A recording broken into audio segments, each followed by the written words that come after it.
네, 하나님의 말씀은 역대상서 22장 1절에서 5절까지 살펴보겠습니다. 역대상서 22장 1절에서 5절까지 말씀 제가 봉독에 올립니다. 22장 1절 다윗이 가로되 이는 여호와 하나님의 전이요 이는 이스라엘의 번제단이라 하였더라. 다윗이 명하여 이스라엘 땅에 우거하는 이방 사람을 모으고 석수를 시켜 하나님의 전을 건축할 돌을 다듬게 하고 다윗이 또 문짝 목과 그물 못에 쓸 철을 한없이 준비하고 또 힘이 많아서 중수를 셀 수 없는 못을 준비하고 또 벽향목을 무수히 준비하였으니 이는 시돈 사람과 두로 사람이 벽향목을 다윗에게로 많이 수원하여 왔습니다. 다윗이 가로되 내 아들 솔로몬이 어리고 연약하고 여호와를 위하여 건축할 전은 극히 장려하여 만국의 명성과 영광이 있게 하여야 할지라. 그러므로 내가 이제 위하여 준비하리라 하고 죽기 전에 많이 준비하였더라. 아멘. 아멘. 오늘 날씨가 덥죠? 네. 건강 조심하시고 오늘도 귀한 말씀으로 우리의 양심에 심어주실 줄 믿습니다. 아멘. 오늘 말씀은 이제 다윗이 하나님께 성전을 지어 드리려고 했는데 우리가 하나님 앞에 뭘 하고 싶다 해가지고 다 하는 거 아니죠. 그래서 성전 준비를 이렇게 다 하는 귀한 말씀을 살펴보겠습니다. 설교 제목이 다윗 왕의 정성 어린 준비라는 제목으로 은혜 받고자 합니다. 그래서 우리가 보면은 하나님과의 이렇게 다윗이 성전 준비를 할 때 무슨 일을 하든 간에 이 준비가 중요하다는 거예요. 준비가. 성전 하나님의 법궤가 다윗은 벽향목 궁전에 거하지만 하나님의 법궤는 휘장 안에 있는 것이 밖에 휘장 안에 천막 안에 있는 것이 너무나 마음이 아파가지고 하나님께 성전을 지어 드리려고 그랬는데 짓지 마라 그러죠.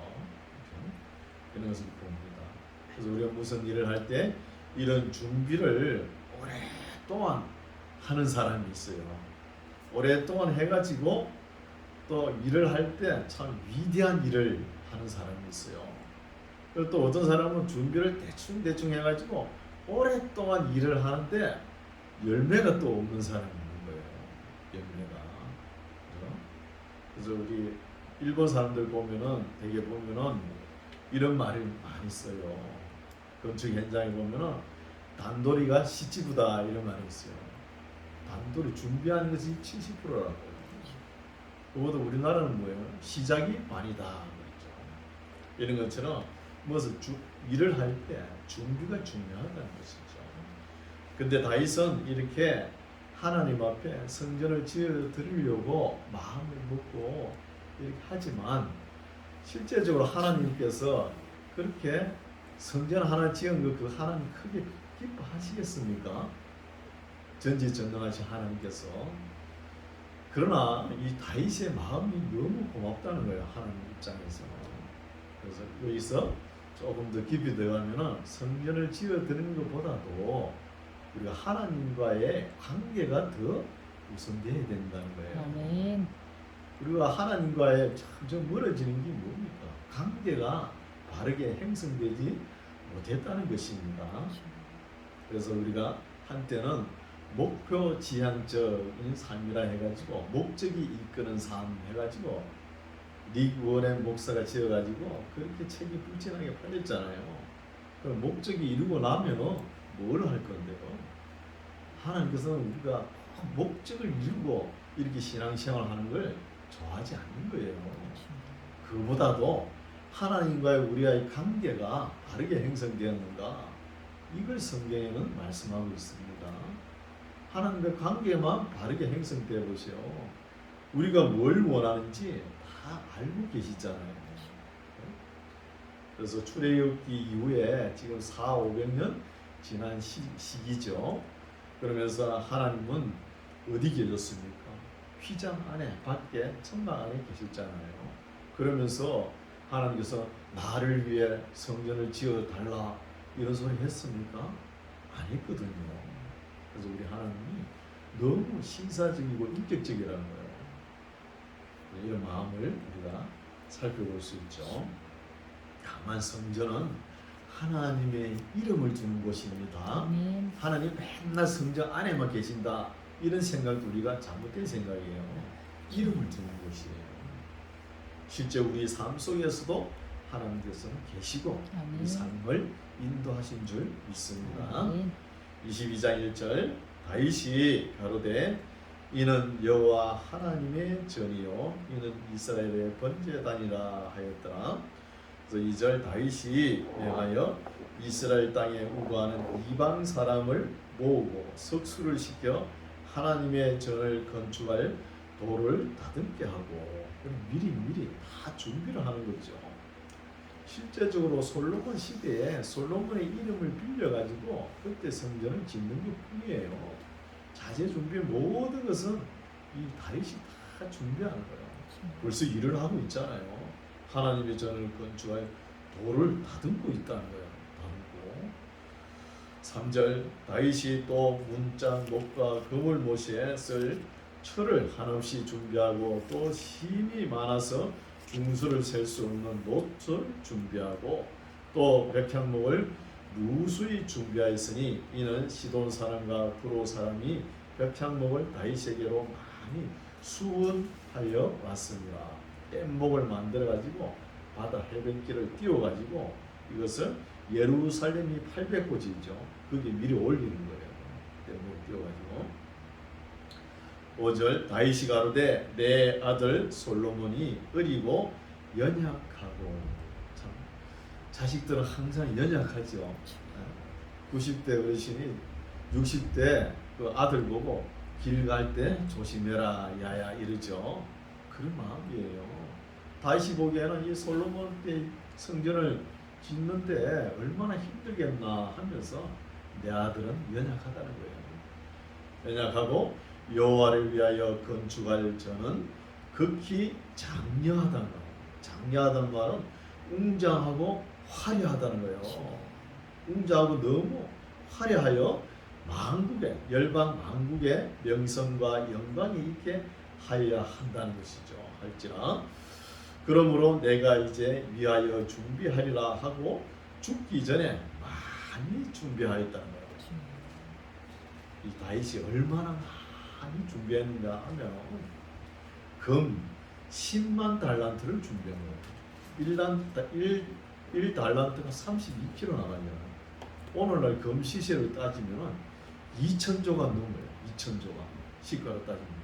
그러니까 엄청난 자재 준비를 했다는 것이죠. 6절 다윗이 그 아들 솔로몬을 불러 이스라엘 하나님 여호와를 위하여 전을 건축하기를 부탁하여 이르되 내 아들아 솔로몬 보고 이야기하죠.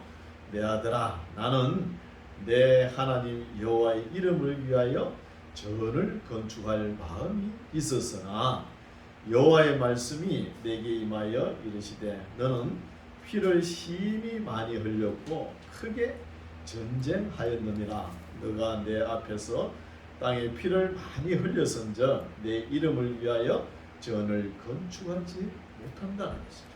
못하니라.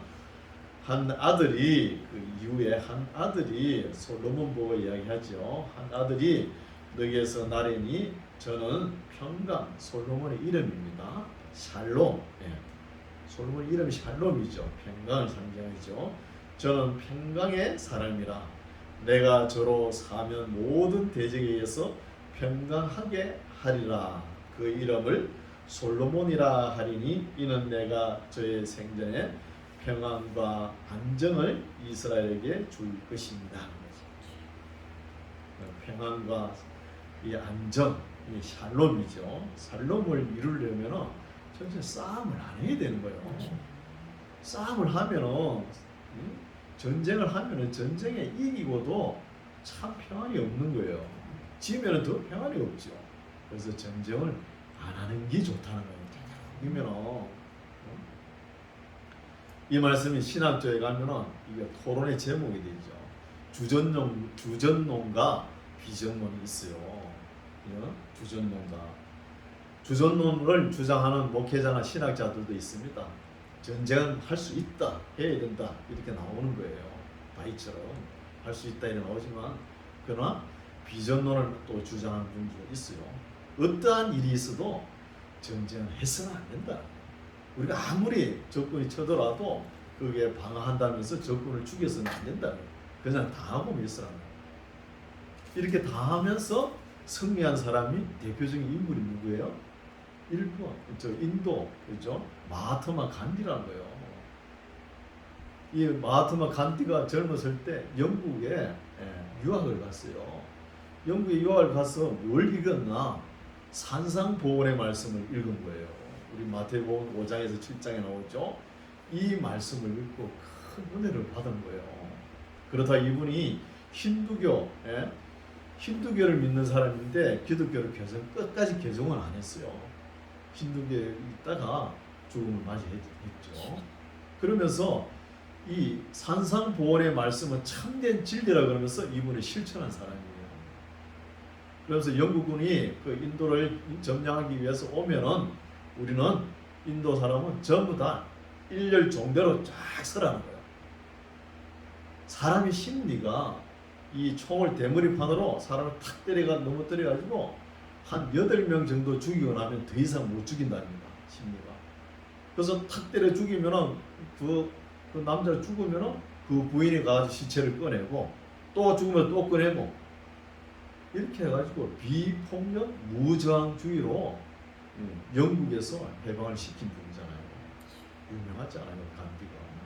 이런 것을 볼 수 있죠. 그래서 우리나라 사람들도 보면은 때로는 참 인내력이 강합니다. 인내력이 강한데 한번 터졌다 그러면 물불을 못 가리죠. 일렬 종대로 서지를 안 해요. 한꺼번에 가지고 덤벼드는 것이죠. 그런 민족성이 좀 다르죠. 우리나라 사람은. 그래서 9절 한 아들이 내게서 나리니 저는 평강의 사람이라 내가 저로 사면 모든 대적에서 평강하게 하리라. 그 이름을 솔로몬이라 하리니 이는 내가 저의 생전의 평안과 안정을 이스라엘에게 줄 것입니다. 저가 내 이름을 위하여 전을 건축할지라 저는 내 아들이 되고 나는 저의 아비가 되어 그 나라 위를 이스라엘 위에 굳게 세워 영원까지 이르게 하리라 하셨다는 것이죠. 하나님의 섭리죠. 11절 내 아들아 여호와께서 너와 함께 하시기를 원하며 너가 행통하여 여호와께서 너에게 대하여 말씀하신 대로 여호와의 전을 건축하며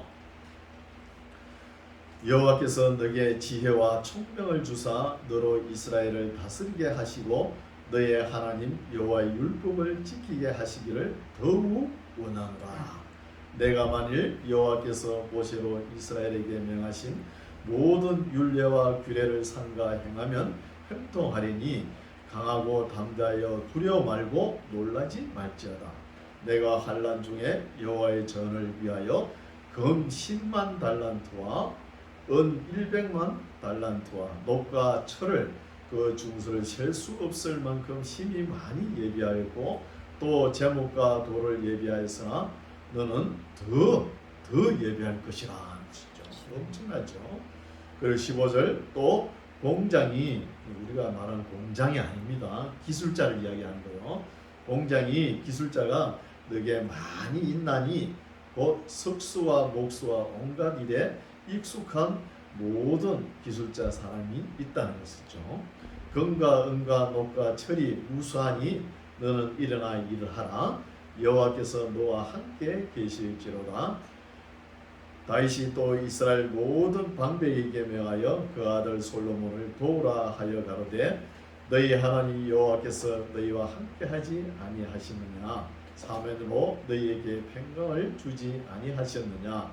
이 땅 거민을 내 손에 붙이사 이 땅으로 여호와와 그 백성 앞에 복종하게 하셨나니 이제 너희는 마음과 정신을 진정하여 너희 하나님 여호와를 구하고 일어나서 여호와 하나님의 성소를 건축하고 여호와의 언약궤와 하나님의 거룩한 기구를 가져다가 여호와의 이름을 위하여 건축한 전에 드리게 하라 하였더라 하는 것이죠. 그러면서 말씀이 솔로몬 아들에게와 또 그 시대를 그 지도자들 방백에게 위탁하는 말씀이 쭉 나옵니다. 23장에도 다윗이 나이 많아 늙음에 아들 솔로몬으로 이스라엘 왕을 삼고 이스라엘 모든 방백과 제사장과 레위 사람을 모았더라. 레위 사람은 30세 이상으로 계수하였으니 모든 남자의 명수가 38,000인데 그 중에 24,000은 여호와의 전 사물을 보살피는 자요 6,000은 유사와 재판관이요 4,000은 문지기요 4,000은 다윗의 찬송하기 위하여 지은 악기로 여호와를 찬송하는 자라 하면서 이야기가 쭉 나오는 거예요. 이 이야기를 쭉 나열하는 거 보니까 다윗이 뭐 잘못한 거 이런 거 싹 빠져버렸죠. 그죠? 바세바 사건 있죠. 우리아의 아내를 다윗이 범해놓고 그걸 죄를 숨기기 위해서 우리아 장군을 갖다가 최전방에 내보내가지고 죽게 만들잖아요. 어째? 그것을 보고 나단 선지자가 책망을 하지 않습니까?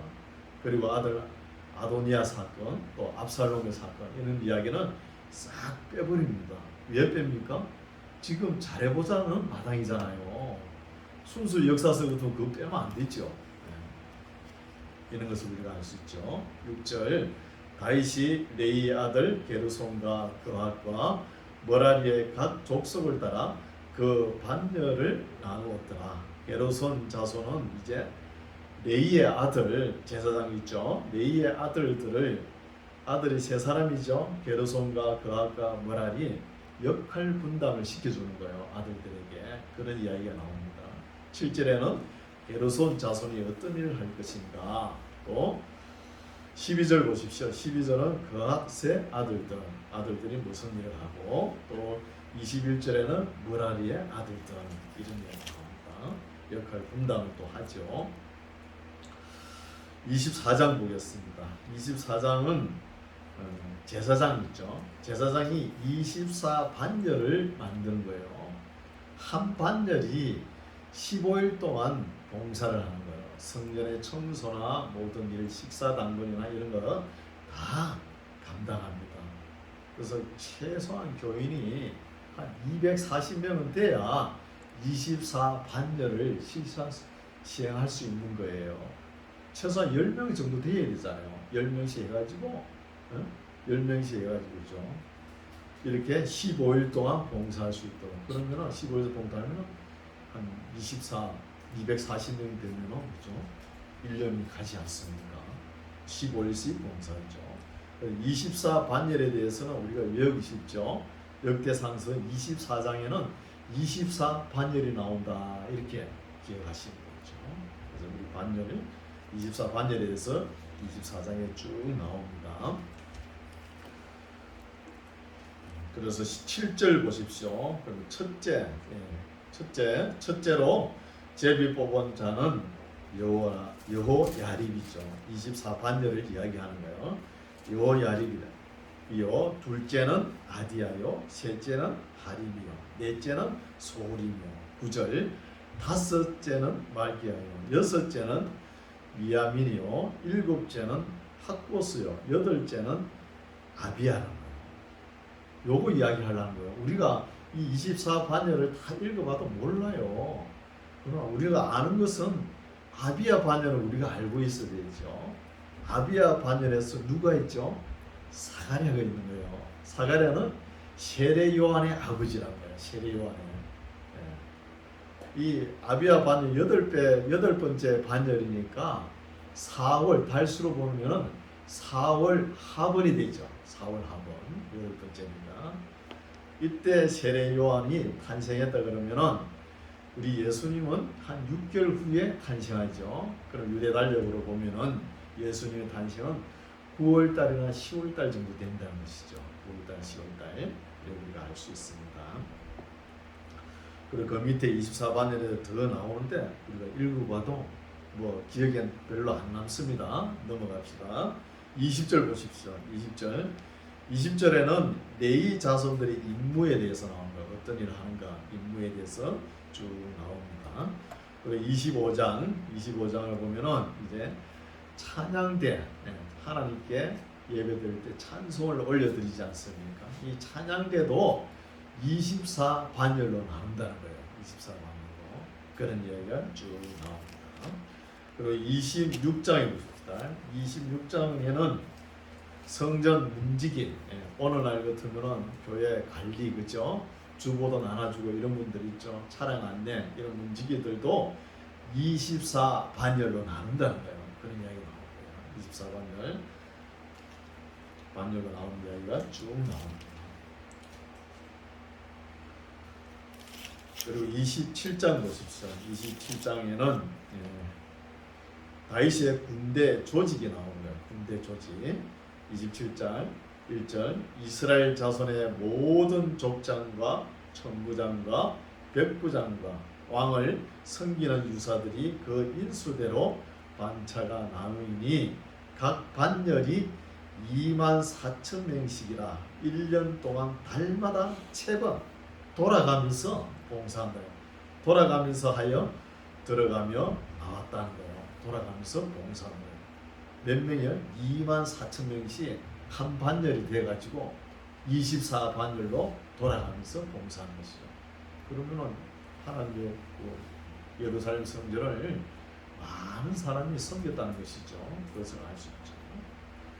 16절 보십시오. 27장 16절은 각 지파, 12지파죠. 지파장들에 대해서 나오는 거예요. 어떤 지파장들이 관할하는 어떤 일을 하는가, 관할하는 그 구역을 이야기하는 거예요. 첫 번째 레위 지파 하면서 12지파 쭉 나오죠. 그렇게 나옵니다. 25절 보십시오. 27장 25절. 이제 25절에는 왕의 분깃을 맡은 재산, 왕의 재산을 맡은 자들에 대해서 나오는 거예요. 왕의 분깃을 맡은 자들. 25절 아디엘의 아들 미스마엘은 왕의 곡간을 맡았고 우시아의 아들 요나단은 밭과 성읍과 총과 산성의 곡간을 맡았고 월룹의 아들 에스리는 밭가는 농부를 거느렸고 마마 사람 시므이는 포도원을 맡았고 스밥 사람 삽디는 포도원의 소상 포도주 곡간을 맡았고 게델 사람 바알하나는 평야의 감람나무와 뽕나무를 맡았고 요아스는 기름 곡간을 맡았고 그러니까 왕의 재산 관리도 전문화를 만든다는 거예요. 전문화를.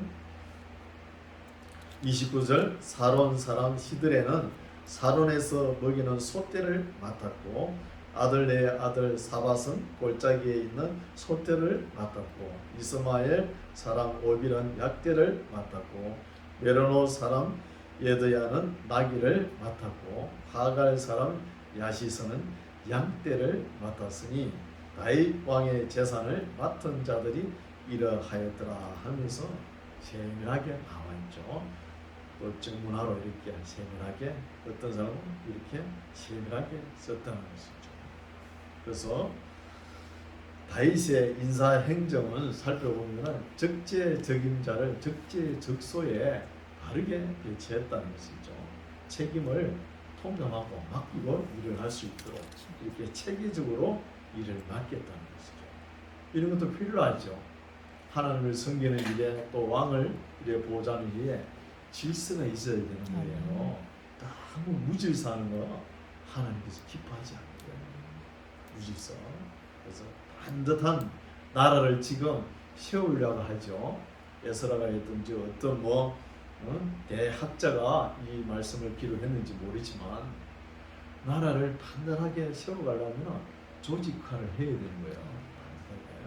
조직을 어떻게 하는 것인지 무질서하게 하는 것이 아니고 따뜻하게 해나가는 것이죠. 이런 것을 볼 수 있습니다. 우리가 성경 공부하는 것도 그죠? 이렇게 하나님에 대해서 알고 싶으면 역사를 알아야 되는 거예요. 오늘날 젊은이들은 역사 공부를 안 하니까 우리 민족의 얼마나 대단한 민족이 잘 몰라요.